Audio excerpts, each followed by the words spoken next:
So some ground rules. So be on time, be here now, not here sometimes. Limit distractions, so please do try to turn off your phones or your notifications. Participation, so what you put into this workshop is what you'll get out. Honesty and respect. Do keep an open mind when we're sharing our opinions. Everything will keep confidential. Using I statements, and we are practicing safeguarding here as well. So just to recap, some of you may have come to our webinar last month. It was Stress Awareness Month in April, and our theme was little by little, a little becomes a lot, with the hashtag little by little. So this was a focus on small actions to improve and focus your well-being, and how this can have transformative effects on your well-being. So thank you so much for all your support during Stress Awareness Month. It's been a huge success for us. We had the hashtag little by little campaign to raise awareness on the importance of the small actions. So we've had a lot of highlights this month from the Stress Management Society. We've had lots of in-person events. We've had our online webinars. We've both done radio interviews. We've actually, you can see here with the Rushcliffe Borough Council lit up their building in support of us with our company colours to raise awareness for Little by Little. And yeah, it's been great success, hasn't it? Absolutely. But the awareness does not stop here. It's actually Mental Health Awareness Week this week, and the theme is movement. And this was set by the Mental Health Foundation. We all know the 5 daily essentials. I'll pass on to you to explain. Absolutely. Firstly, 20 minutes ago, I turned around to Catherine and said she's been co-pilot me on these sessions for a couple of months now. I thought it would be nice for her to open up the session. So that's the first time that she's opened up a session for an audience this size. So well done, Catherine. And apologies for the few little technical issues at the beginning of getting the screen to share. I did kind of push her out of her comfort zone, so I'm really grateful that she was able to step up to open the session for us. So yes, we are here to talk about movement, and this is essentially continuing on from the discussions we've been having over the last couple of months with Stress Awareness Month and the theme Little by Little. Movement isn't just physically moving our body. Movement isn't just physically moving our body. In fact, I was joking in the office earlier, we are here to start a movement. Hashtag movement. And when I said that, everyone in the office turned around, looked at their computers and pretended like they hadn't heard me. We just kind of looked of embarrassment descending on their faces. But, you know, joking aside, when we experience stress, when your body goes into the biological fight or flight state of stress, it's actually preparing itself for physical activity. That's why it's known as the fight or flight state, because your body's equipping itself to do what's necessary to fight or run away from whatever's causing the threat. So movement is the best antidote to stress, because it quite literally burns off the stress hormones. So how does that connect to mental health, and why is movement so crucial and important as part of mental health? This is something that I want to spend a bit of time exploring. And if we can move on to the next slide, let's kind of start to unpick this. The power of movement, the mind-body connection. Now, obviously, there's some information there on the screen about how it helps you to sleep better. It gives you an outlet for frustrations. I know the days that I don't go to the gym or exercise in the morning before I start work are the days I'm more likely to experience frustration. It gives me an increased feeling of self-control, mental resilience, distraction, you know, maybe some escape. You know, if I leave my phone at home when I go for a walk, it allows me to be more mindful and present to what's happening. But let's kind of hear from some of you. What is the importance of movement when it comes to building resilience and maintaining optimal positive mental health? So let's get some kind of feedback from you. What are your thoughts around this?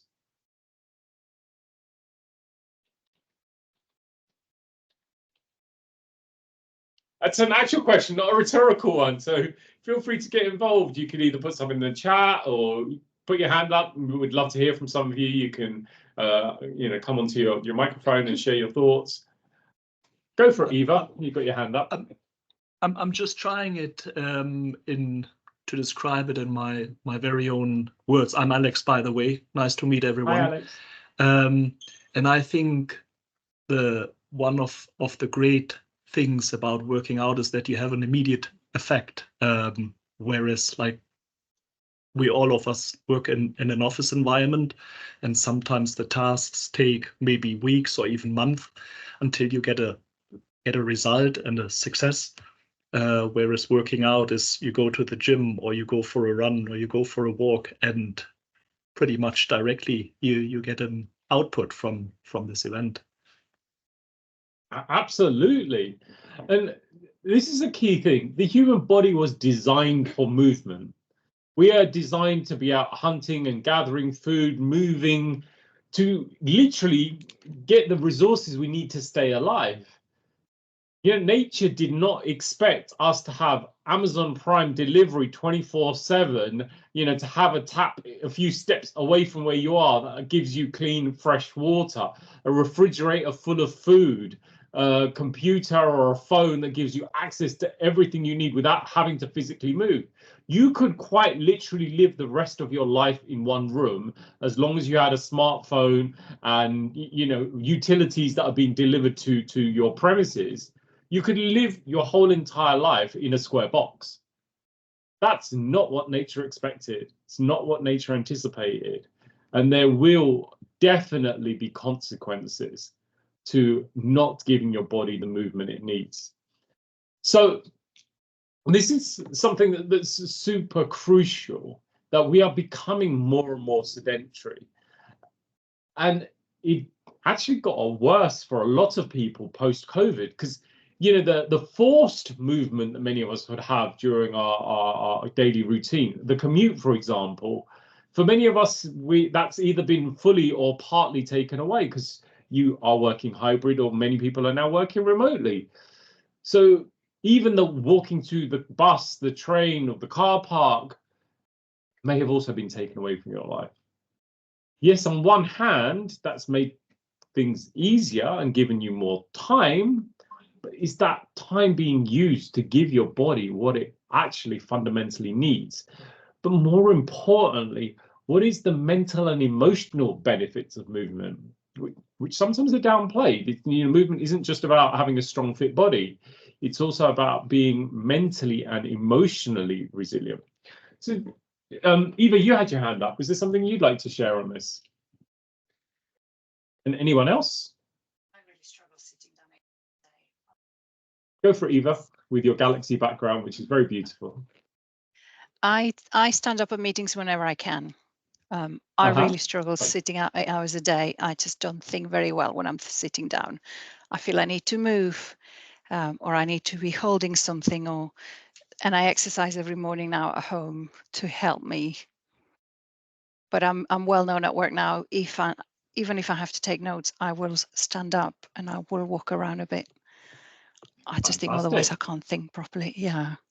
So I can't just do the morning and then after those 8 hours, I have to be doing something during those 8 hours that involves moving as well. And absolutely, Eva, I think this is crucial. It would be so easy just to be sat at your desk, move to the meeting room, sit there. In our office, there's always snacks. Someone might walk in with a packet of Jaffa cakes, into the meeting. So you're sitting there eating snacks, sat down and not moving. There is not necessarily a need to move much unless you need to pop out to the bathroom or something like that. So actually standing can be really beneficial, even having walking meetings. Absolutely. Fantastic. Emma Carson, you had your hand up as well. Hi there. I'm sure there are things that seem to be holding some people back. You don't have to go straight away at it. You can build it up gradually. There's a Couch to 5K app which people use on their phones. Somebody else has also mentioned worries about body, the shape of your body. I mean, obviously you don't have to wear. You can wear baggy clothes to work out in. I like running, and I'm a very slow runner. I mean, at the end of the day, you just the important thing is that somebody else has pointed out, you can rest. You know, rest is as important as exercise anyway, and you can build it up gradually. So there's no need to worry, Sanjay, honestly, and there'll be loads of help for you, even if it's only the catch to 5K. Absolutely, and I totally agree with that. It's just getting up, getting on your feet. It doesn't need to be running, even walking can be If you absolutely do one that fantastic. you don't like, you won't stick with it. And that's a crucial point, is enjoying what you do. Well, this is what we highlighted in our Little by Little campaign, isn't it? We wanted to highlight that you're making small, manageable, achievable changes to your existing routine. And that's the key thing. Little and often is more likely to win the race. Think of you know the hare and the tortoise. Rather than going hell for leather and then just giving up or exhausting yourself, just find your sustainable pace. And if that means going for a 10-20 minute walk every day and then building it up, fantastic. Julie, you've got your hand up. Yeah, sorry. Hi there, everybody. Yeah, I'm somebody's put about having health conditions and poor mobility. I have severe arthritis and struggle with getting exercise, but I've found like apps, something called Lazy Fitness is an app I have where you can just do little sort of 10-minute workouts throughout the day, just gets that, you know, that movement. So I can't go for a jog. I can't even go for a long walk, unfortunately. The pain is too excessive for me to be able to sustain that for any more than sort of 10-15 minutes, which is rather irritating. But just there is always something, you know, even if you do struggle with your mobility, you can even do chair exercises. There are chair exercise videos and stuff like that. So, but I just think it's important to, someone's put the lazy girl workout, that there are, you know, there's things that you can do, but I think you immediately think exercise, we think going for a jog, we think going to the gym or stuff like that. Not everybody can do that, but it's knowing that there is, you know, there's things, and I think that, you know, people that struggle with the body image or struggle with the mobility do feel a little bit sometimes, how can I put this, overlooked, because it's kind of like just assumed that you're lazy and you and it, you know, it's not always the case. There's often very valid reasons why people can't do stuff like that, and I just think that message is equally important, because you know, we're talking about how this affects people's mental health, but you know, when people say things to me like, well, you just need to get up and move more, you just need to get out and have a walk, you just need, well, if only I could, you know, and genuinely is something that I struggle with, and that impacts my mental health because I feel like people are judging me. Does that make sense? Totally, and these are really important points. Thank you, Julie. Let's firstly reframe the word exercise. Let's just scrap that word. Let's not use that word at all. Let's just talk about physical activity. And physical activity could be anything. So rather than, and what tends to happen is when we are struggling, we focus on things that we can't do. Really, what I'm asking you all to consider here right now is to reframe it, to consider what can you do. If you, for example, have leg or back mobility issues, where do you have better mobility? And if that's upper arm, what kind of exercise? And I'm sure a quick look on YouTube or TikTok or somewhere like that, you could probably find videos where if you have full mobility in your arms or upper body, exercise that you can do to actually bring more physical activity into your upper body, for example. And if there is limited or low mobility in your lower body, then, you know, the short walks or the short movements could be beneficial. It could be some people that have mobility issues might find exercising in water can help. So even going to a local pool where you know the weight on your body is less impactful could be beneficial. So what I'm asking you to consider is, rather than focus on what we can't do, what can we do? Because going back to what Catherine was sharing earlier, is that once we've found things that we can do and that we can enjoy those things and we can do little and often, after a while, little by little, a little can become a lot. So wonderful. Carla, you've got your hand up. Yeah, we're talking an awful lot about doing stuff at home, but I do think that there's something to be said for trying to get out to an establishment, be it a yoga class, a Zumba class, whatever it is that floats your boat, because for me, as well as the physical exercise, in fact, what's probably more important is the social links that you make when you do go out. And what I love about the gym that I go to, and I'm sure other people feel the same way, is that we're all different. We're all different ages. We're all different shapes and sizes. We all hate bits of our bodies and get frustrated with things we can't do. But we're all together and we all accept each other, and we always have a good chin wag before we go in there. So I think that social link is quite important for me, and I suspect it's important for others as well. No, absolutely. And I agree, for many people that could be extremely valuable. You know, having that kind of the social aspect to the physical activity can be really, really powerful. But I guess one thing to consider is not everybody has the same drivers. Some people benefit from that. I know for me, I literally talk for a living. I spend a lot of my time around people and talking. Even when I do my lunchtime walk, often I'm taking calls because I just don't have the capacity just to walk for an hour without having to kind of stay on top of things.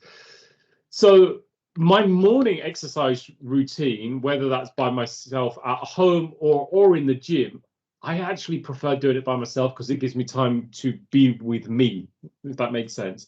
So there is no right or wrong here. Absolutely, what Carla's suggesting can be really powerful and really beneficial, but some of you may actually appreciate time to run by yourself or to ride your bike or to swim and have time with you. Does that make sense? So consider all options are valid. You know, particularly for someone like me, I quite literally have verbal diarrhea. I talk for a living.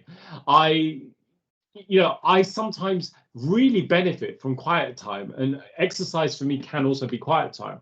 But I think what you just raised there is a really important point, Carla, is there are barriers for many people. What are some of the barriers that come up that prevent us from moving our bodies, prevent us from taking part in physical activity? Because, we've established both the physical benefit and the mental and emotional benefit. We all know it's good. I'm sure everybody that you ask would agree that physical activity is positive and beneficial for us. So what are the barriers? What's stopping us from engaging in physical activity? Obviously, we've had one example, which could be physical mobility issues. What else? What are the other reasons is that we may not engage in as much physical activity as our bodies require?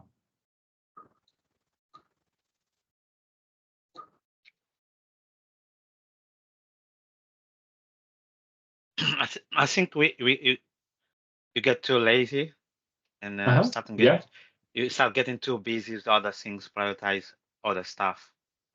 And yeah, absolutely. So it may be deprioritized. You get busy, of course. Neil. So sorry, thank you. Used to, when you work from home many times, and I say I leave for the end of the day, then you are too tired, and then keep delaying, prioritize other stuff. Yeah. I'm laughing because I know if I don't exercise first thing in the morning when I wake up, I'll never do it. I always, used to say to myself, I'll exercise when I finish work, and it never happened because I'd always end up being at work till 7:30 in the evening. So now I do it in the morning, and sometimes I don't get to work till 9:30, 10 o'clock in the morning because I've been in the gym or I've been out for a run or riding my bike. But I've done the hard thing first. I've also spent 10 minutes in my cold plunge and in ice cold water. Again, if I don't do it first thing in the morning, it won't happen. So for me, those are the most important things. I will not start my day without some physical activity, without my cold plunge, without some time for some kind of mindfulness activity, without a few minutes to journal. Because I know that if I don't do it when I wake up, my day's going to get busy and I just won't get around to it. So there's a good example there. Neil, go for it. You've got your hand up. I think for me, having got over or coming back from a mental breakdown last year, so I've seen you on various things that we've spoken about. I think when you're in them dark places, there is, you should be doing it, but you don't want to go out into the outside world and have the motivation to actually do it. You're then in a position when you start doing things as you sort of come out the other side. So I've been back in work now, sort of full time, only 2 months. I had a return to work plan. But actually getting out there and doing other things helps. So we call it the Old Farks Yoga Club. It's brilliant. It's for over 55s. It's really good. We do it once a week on a Monday evening, and unless it's cancelled, I go and do that. I also belong to a wider club that's sort of based in Bude, and we do sort of wild water swimming or wild water pool swimming and then sort of things. And I wanted to have something for me that was a target or a goal to do. So I signed up for one of the mighty hikes in September, which is a marathon walk from Padstow down to Newquay for Macmillan later on in the year as a target, really.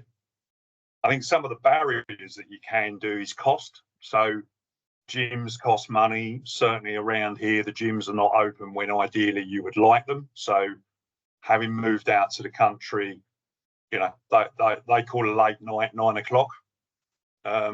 In my old, where I used to live, the gyms were open 24 hours. It costs money to use a swimming pool. Them sort of things, you know, could be a reflection as well. But absolutely getting out and doing, even if it's a little bit, you need to move and it helps. But also there was a lady at the start with a beautiful sort of backdrop of the cosmos. I like the idea of standing, so I work quite a lot from home, and I'll regularly stand now in between Teams calls or sort of breaking for a natural break. And I think if you're struggling with what's going on in your head and your mind, then things sort of seem to go out of the window because you just don't think about them if you are in them really bad places. So absolutely. Neil, firstly, thank you so much for your honesty, vulnerability, and authenticity with your share. It's very appreciated. And, you know, it's because of people being willing to be vulnerable like yourself that we have such an incredible audience that turns up every month, because it's a safe space to do so. So firstly, just want to acknowledge that, but also just pick up on some of the things that you said. Now, you mentioned some places around you. We do have a global audience, so there are probably a lot of people on the call that might not recognise Bude, Newquay, or I can't remember, Padstow.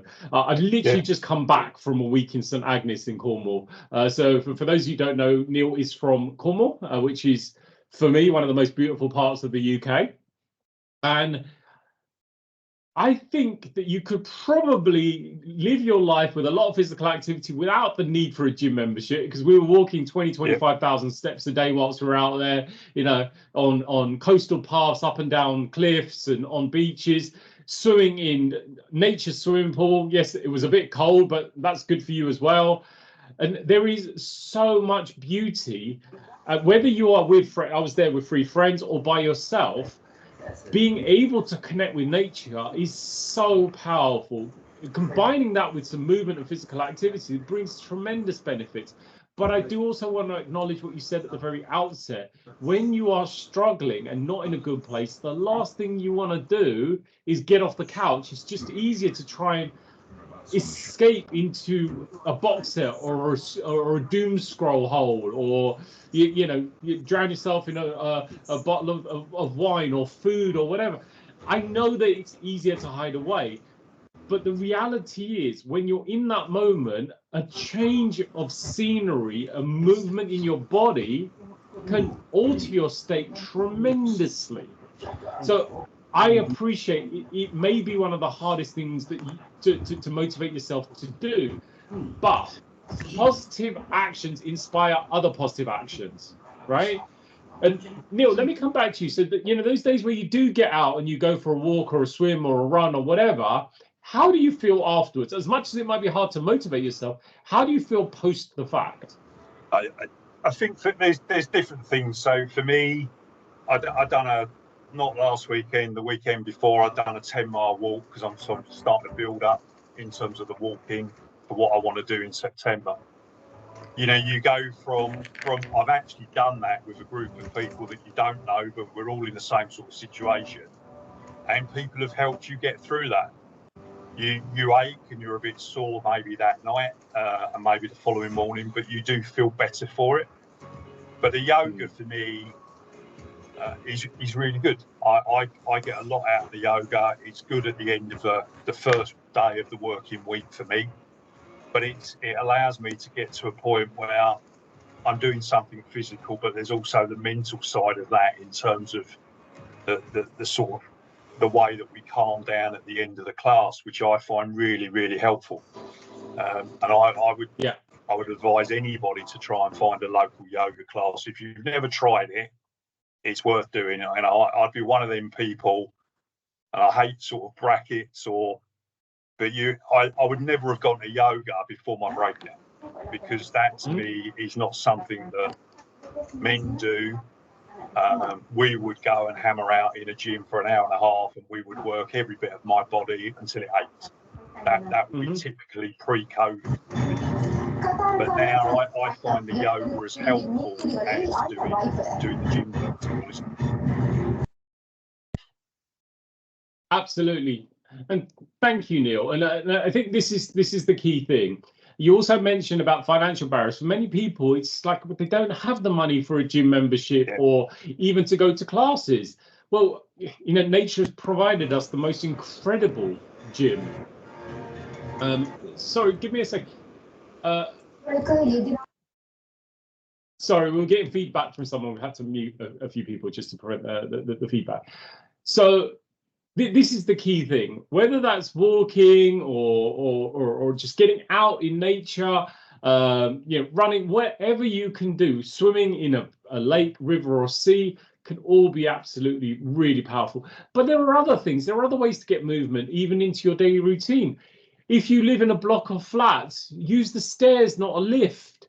Get off the bus or the train a stop earlier.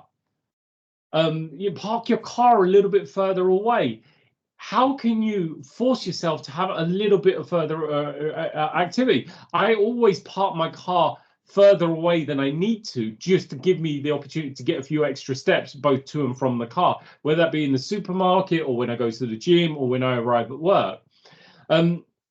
There are things that you could do as part of your normal daily routine at lunchtime, rather than sitting there in an Instagram scroll hole. Maybe that's an opportunity to get out. If it's raining, have your umbrella with you. But also mindful movement, where it's not just moving, but being present to your movement. You know, it's funny, there's lots of Hollywood films about the zombie apocalypse, you know, when people are turned into zombies and they're kind of walking down the street like this. It's already happened. Walk around any major city in the world, and everybody's walking around the streets like this, like zombies, looking at a screen. On Saturday, I was off to an event, myself and my partner, Ruth, and we were on the train, and there was about 30 people around us, and we were just doing some people watching. Of those 30 people, absolutely every single one of them was looking at a screen. Bar none. There wasn't a single person looking at a screen, which is shocking. Like I could have literally stripped naked and like hung upside down and no one would have known, because they were so distracted by the artificial reality rather than what's happening around us. This is really something to consider. What can you do to be more present?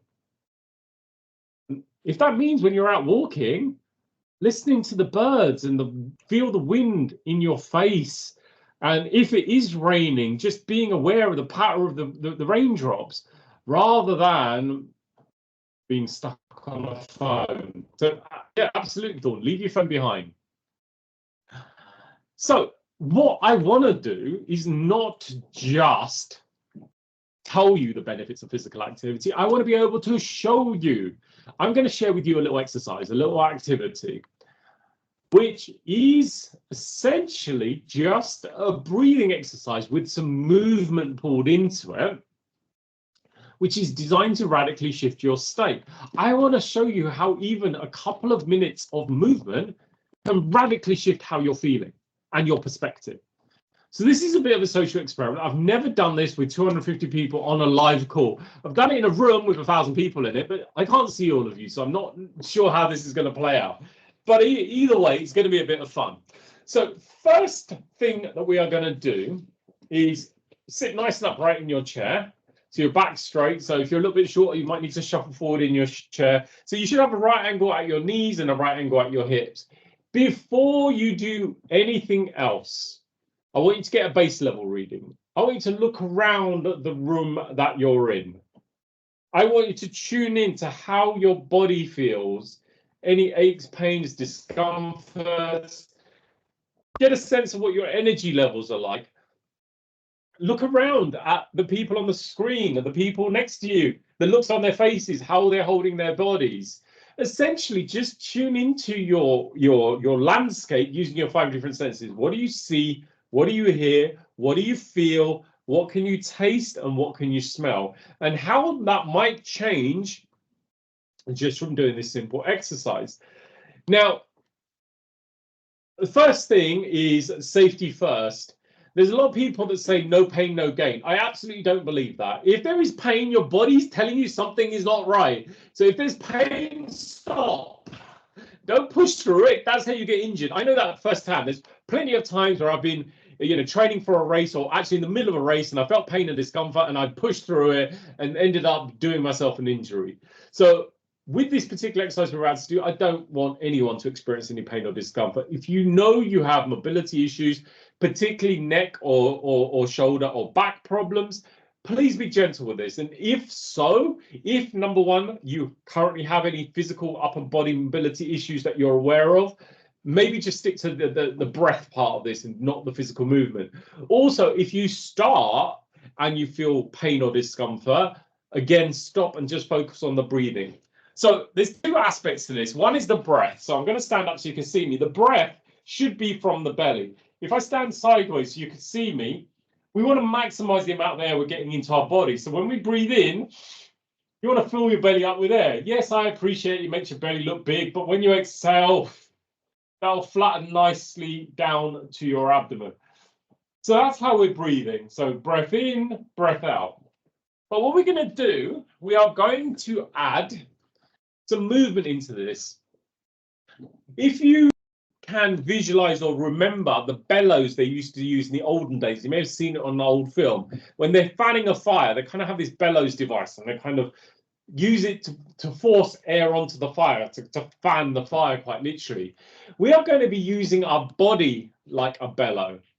And that's why we call this exercise bellows breath. There is a yoga name for it. I think it's called Anuloma Viloma. So for our yogis in the room that you may have come across this exercise, ideally it's done standing up. I appreciate because of the nature of the session, it may be easier and more comfortable for you to sit down. I will demonstrate it sitting down, but you can also stand up. If you're going to stand up, then have your feet about hip width apart. And what we are then going to do, the arm movements stay the same. It's your choice whether you do it upright or standing up or seated. So essentially, we're stretching our hands up to the air. We take a breath in. As we exhale, we pull the ribs into our elbows. And that forces the air out. That's the exercise, right? We're going to do it 30 times. 10 slow, 10 medium, and the last 10 Superman speed, right? The last one is just for fun.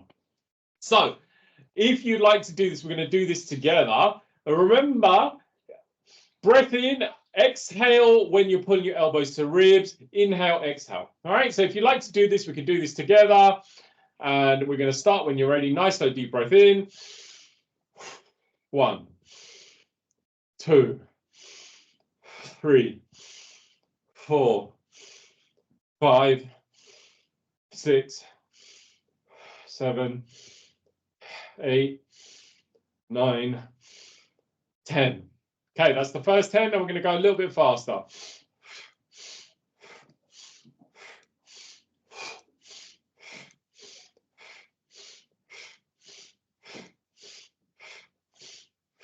Should be feeling a little bit warmer. The last 10 is going to be going as fast as you can.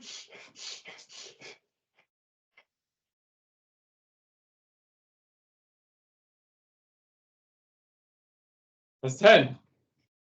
Okay, catch your breath. Let your breathing return to normal.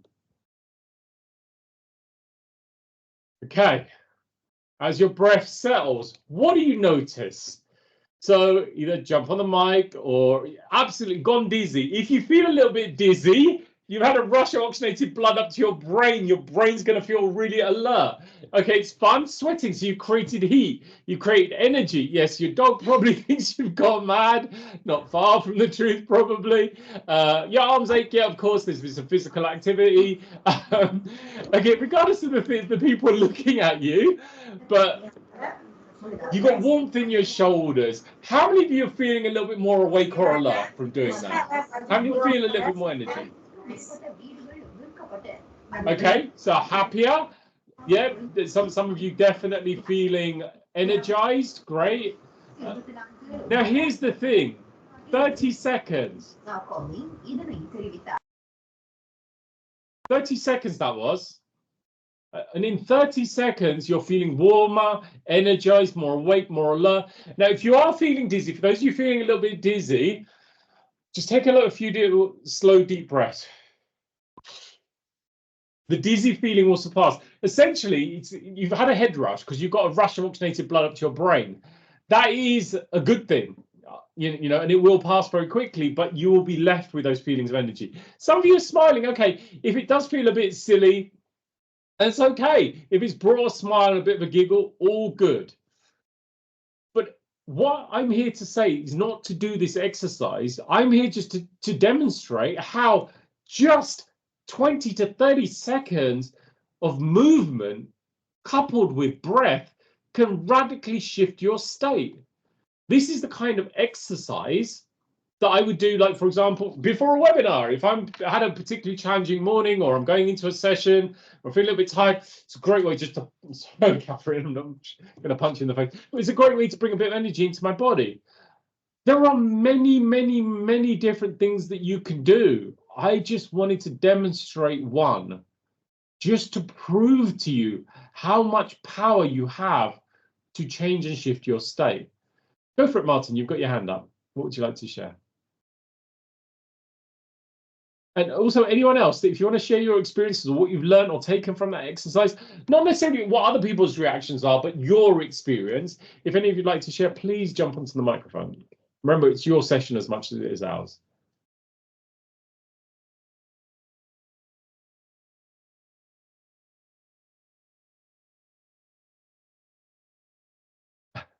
Fantastic. A great thing to do at the beginning of a meeting. I love that, Kathy. You get people together and do that before you start the meeting.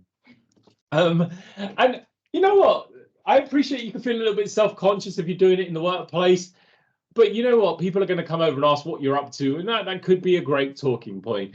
And if you can get other people involved, it doesn't feel quite so silly. Wonderful. Okay, so it's not just about talking. This is also about action. Movement does not bring you benefit by knowing you need to move. It only brings you benefit if you do it.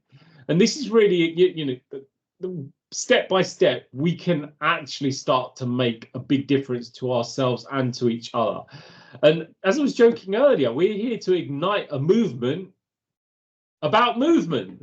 So as we start to engage in this, and it's particularly those of you who are in the office and you feel a bit self-conscious, you have the ability to start a movement, because as you do this, people are like, what the hell are you up to? You might be able to inspire other people to get involved. So how can we, as a group, as a community that come together for this discussion, start to ignite a positive movement around physical activity? How can we inspire not just ourselves, but those around us? How can we ensure that this isn't just one of the things that we know, but it's one of the things that we do? Because for me, the three most dangerous words in the English language are, I know that. It's not about what you know, it's about what you do. And how can we convert these ideas, thoughts, beliefs into action? Angela, I love that. You've started a walking group. That's fantastic. Kathy, quite literally take people on the journey with you. If you're going for a walk, get them to come out with you. Amazing. Yeah, great. Sort of Teams meeting groups. Yeah. And absolutely, Sarah, sharing what you do. I remember when I did the 30-day ice bath challenge, but yeah, I put it on social media in the hope that I would inspire other people to do the same. And you also forced me to be accountable. And I think this is a crucial thing, is how are you holding yourselves accountable? How are you going to make sure you follow through with your actions and your commitments? And one of the things is, yeah, tell others. It's a lot harder to back out when you have announced and made it public that you're engaging in something. Yeah, fantastic. Helen, you got your hand up. Go for it. I was just going to say, so in my office here on a Friday afternoon, we've started a thing called Fit Friday. So we literally do 2 or 3 exercises, 60 seconds, and it just brings the team together. Either get your heart rate up or practice on your balance, things like that. And it's just bringing people together. So hopefully those little bits are supporting people's mental health and well-being. And it's a little bit of exercise thrown in on top. Absolutely, and I think this is the key, that we used to actually do this in the office. I think it was at 2 o'clock in the afternoon. We have 5 minutes of plyometric exercise. We just put the music loud and stand in a circle, and everyone will come together, and we just do 5 minutes of movement. And you know, it's great when everyone's engaged, and then one by one, you know, people get busy, and then these great ideas get lost. So it's about kind of making a commitment. It doesn't need to be a huge amount of time, but it's more about the regularity and ensuring it becomes a permanent fixture as part of your daily routine. Fantastic. Has anyone else got their hand up? I'm pretty sure I saw another hand. No, wonderful. So this is really where, you know, we come to the point where you need to decide, what are you going to do? How are you going to make a commitment? So right here, right now, I'm offering you an invitation to make a commitment to yourself, but also to announce that. So put it in the chat so we have a record of it. What can you do? Now, you know what your limitations are of time, of money, of energy, of mobility, but within the constraints of what you can do, what can you commit to for a minimum of 30 days? And we will have a slot in next month's webinar where we can check in with you to see how you're getting on. For those of you that come back next month, we hope you do. But this is an opportunity for you to, for the record, make a statement. So fantastic. Neil's leading the way, skipping 5 days a week. Love it. Lots of benefits to skipping. So whether that's just skipping down the street or skipping with a skipping rope, either way, it's all good. So Sarah, walking challenge. Some of you saying, you know, if you're doing something like yoga or whatever, if that's your commitment, what does that look like? Be very specific with your goals. So some of you are saying things like, Helen, 10,000 steps a day. That's easy to measure because you know you've done it or you've not. To be able to do a 5K run without stopping. So Angela, I'd encourage you to make a decision as to when you're going to do that. So then you can start working backwards to train for that. Walk at lunchtime. Kathy, what is the minimum amount of time that you're going to walk? If you make a commitment for 20 minutes, you're able to do more than that, great. So going on more walks for you on your lunch Scala, what does that look like? So be really specific. I am going to walk for 20 minutes every day. So you know you've done it. 10,000 steps every day is easily measurable. You know, these are the kind of things that will really help you, because then you can easily tick it off that I have done this. And that way that you can kind of track benefit over time. Now, some of you are talking about your weekly goals. That's great. I'm not suggesting those aren't great ideas, but I'm talking about something that you're going to commit to doing every single day, 7 days a week. And even if that's only a commitment of like 5 or 10 minutes of walking or 5 minutes of chair yoga, whatever it is, something that you're able to do every single day, because it's the days that we don't where it's easy to fall off the habit. So as Sarah said, the goals that we're talking about are specific, measurable, achievable, relevant, time-bound. But more importantly, we add an O to our SMART goals. So they're SMART O goals. It's got to be your goal. You have to have ownership of it, not something that Neil said or something you read online or some of your partner, husband, girlfriend, boyfriend, manager, colleague told you to do, but something that you are willing to do. So Brian, great, you love walking, you love running a bar. I'm not sure running a bar counts as physical activity. As much as it's running, I'm not sure that the turning of the tap is going to give you the physical activity you require. Good try though. You might need to rethink that one. So this is, as I said, where there is an opportunity for you to right here, right now, make that commitment, make the decision on what you're going to do and stick to it at minimum. At the very least for 30 days. It takes 21 to 28 days for a human being to form a new habit or develop a new behavioral pattern.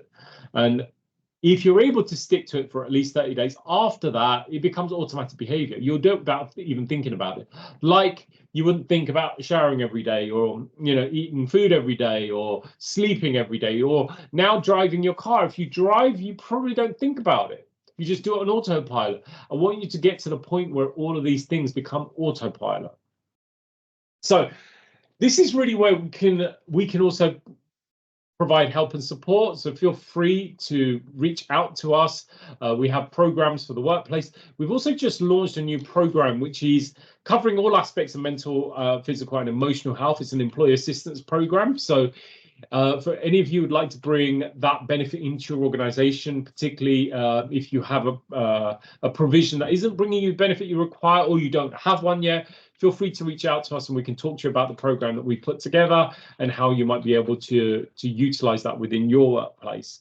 In addition to that, some of the exercises and activities we've spoken about today are covered in our workplace personal resilience programs called Excelling Under Pressure, which is designed to, number one, help you to identify when you are struggling coping with stress. What are the different areas that you can start to work on to build more resilience into your life?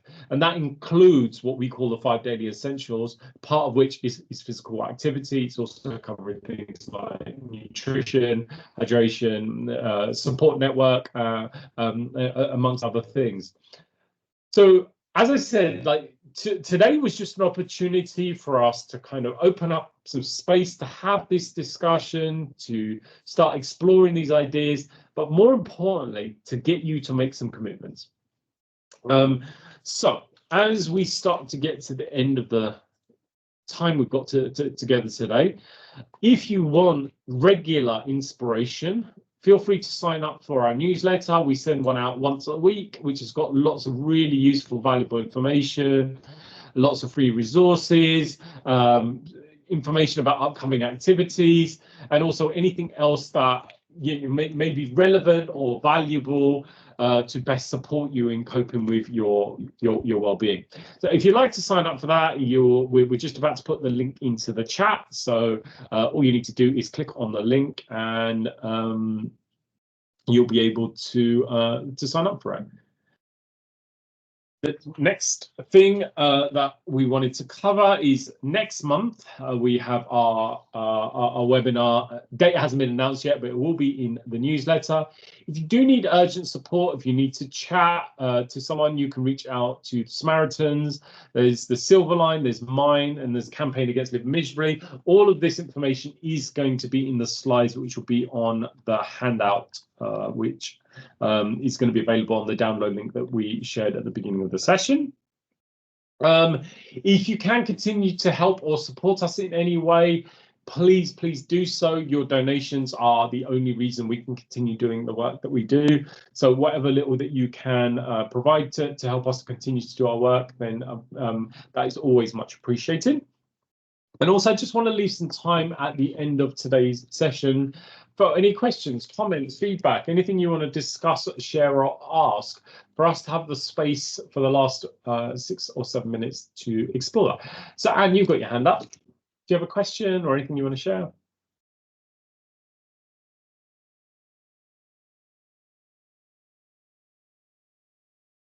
Okay. Anyone else? Any further questions, comments, feedback? Anyone want to share your commitments or anything that you've taken away from today's session or anything that's been useful or valuable for you?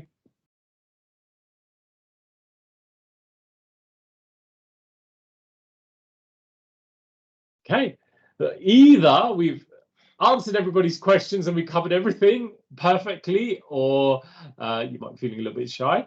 What we will be doing is we're going to hang out for another few minutes. So if any of you do want to carry on and chat, if there's anything you want to discuss or explore, we will hang out to do so. But otherwise, please do sign up for our newsletter. The link has been put into the chat, and all the information about our next webinar will be shared in the newsletter. If we don't see you before, we look forward to seeing you all next month. If you can join us for the next webinar, that'd be amazing. Otherwise, have a wonderful rest of the day and hope to see you soon. Thanks very much. Thank you. Bye, everyone. Thanks. Bye. Thank you. Bye. Bye, thanks. Have a lovely afternoon.